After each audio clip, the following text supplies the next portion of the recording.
In the small riverside village of Mariglen, every home hung a lantern outside its door on festival nights. Lanterns bobbed like friendly stars above the cobblestones, and children chased their own little lights until they fell asleep with lantern-bright dreams. A week before the big lantern night, a tiny paper lantern lived on a low shelf in Mrs. Amina's shop. Its name was Lumi.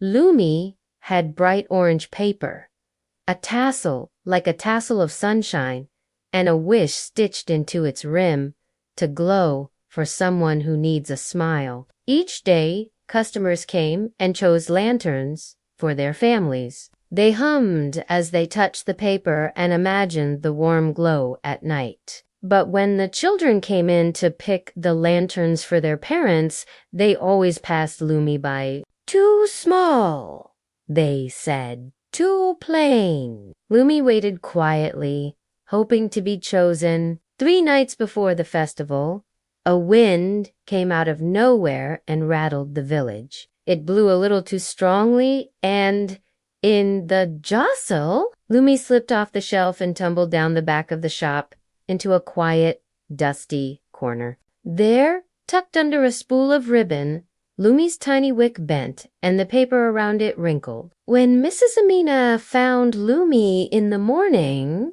she sighed. "Oh dear," she said, "it's bent, and the wick is crooked. It may not shine properly." Word spread quickly. In Mariglen, everyone loved their lanterns. It felt like waiting for the sky to smile back. A group of children who helped in the shop peered into the corner. Samir, who always rescued lost pencils, frowned. "We should fix Lumi," he declared. "You mean we should try," said Aisha, folding her arms. "It may not be possible. It's too small. The wick is bent. It probably won't glow." Samir shook his head. "Don't be silly.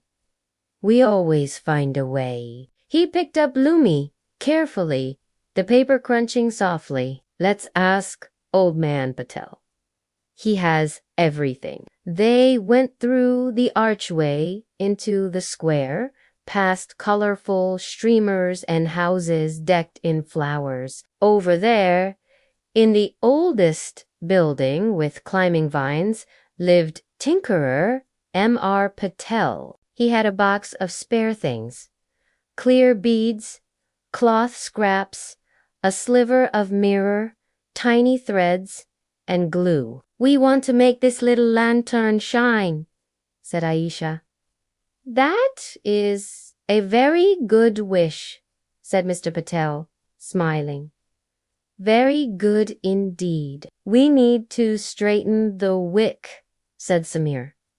So they tried gently straightening the wick with a twig. They smoothed the paper with warm palms. But when they tested Lumi, the flame leaned and sputtered. It would glow just a tiny, tired glow, then fall back again. "The problem is its little frame," said Mr. Patel, stroking his chin. "It can't hold the wick steady while it's crooked." Everyone felt a little sad. Lantern night would arrive soon, and Lumi still looked unsure. Then Maya, who loved drawing moons, had an idea. "We don't have to rely only on the flame," she said. "We can help Lumi catch the light from other places." Everyone looked at each other. It was such a simple idea, yet it had never occurred to them before. "I have a piece of mirror," said Mr. Patel.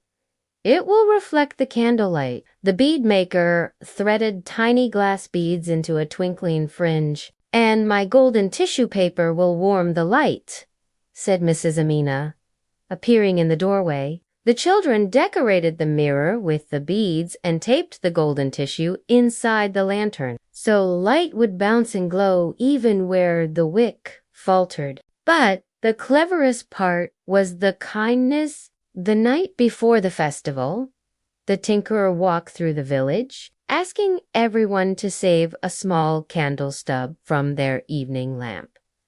"We'll make a circle of light," said the mayor. "Lumi doesn't have to hold all the glow alone on lantern night."